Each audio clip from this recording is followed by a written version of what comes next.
Hello and welcome back to our YouTube channel.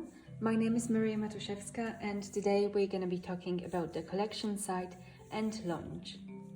So the biological part of the mission consists of a few major steps that can be broken down into simple, smaller tasks.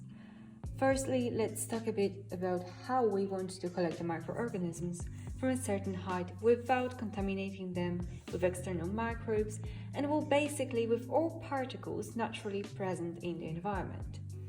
There were quite a few ideas when it came to making the system sterile enough, apart from turning the operating system on and off at specific times. Examples include pressure regulating systems, one-way valves, calibration, and even separating walls. Ultimately, we're stuck with doubling the collecting chambers as well as the filters used, that is HEPA 12, F7 and F9, and attaching an external ring to the system that would basically enable sealing the inlets of the chambers. You have to bear in mind that in our official report we are referring to the chambers as cylinders. So the system goes as follows. Here I have one of the prototypes. Here are all the parts of it. And also I have one here, but we're going to be working on this one later. So you'll see that the actual collecting chamber, called the S chamber, is equipped with two filters at either ends of the cylinder, that is the HEPA 12 and the F9 here. Additionally, the outer wall of the chamber is covered with aluminium foil, as you can see, which essentially allows for post-collection UVC irradiation. This will prevent killing the desired microorganisms collected inside the S chamber, so this smaller one. The outer chamber will serve as a mechanical barrier and an additional layer separating the sampler from the environment. This is the outer chamber, called the E chamber. This part is almost exactly the same as the inner chamber. The only exception is that it will be connected to the pump during the actual mission, which will allow more air to go through the chambers. But in this prototype, we basically place this small chamber inside here.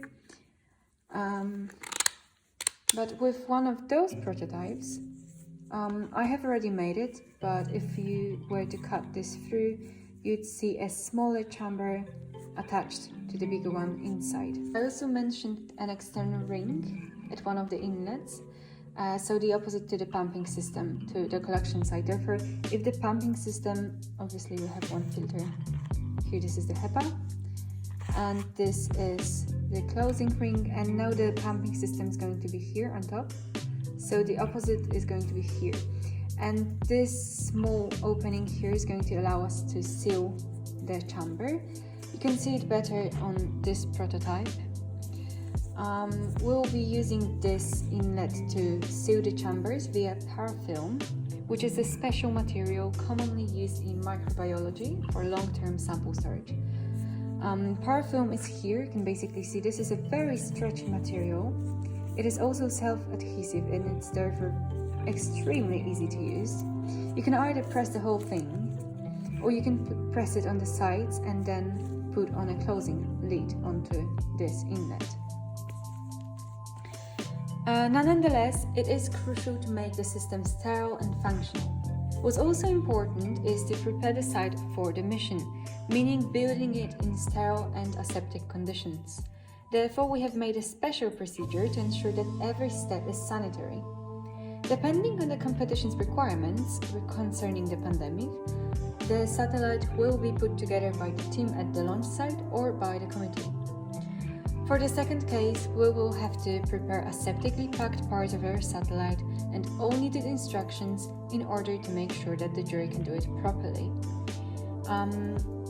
One of the ways to pack the components sterilely is to place them inside a simple plastic Ziploc bag. This is the one we used for the tests previously.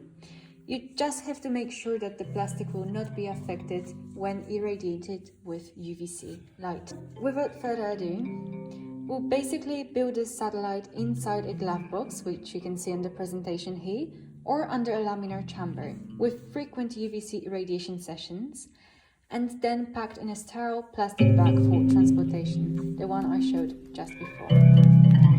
The candidate will only be taken out of the bag right before situating it on board of the rocket. just to make sure that no bodily fluids nor any external contaminants had direct contact with the collection site. Thank you very much for watching.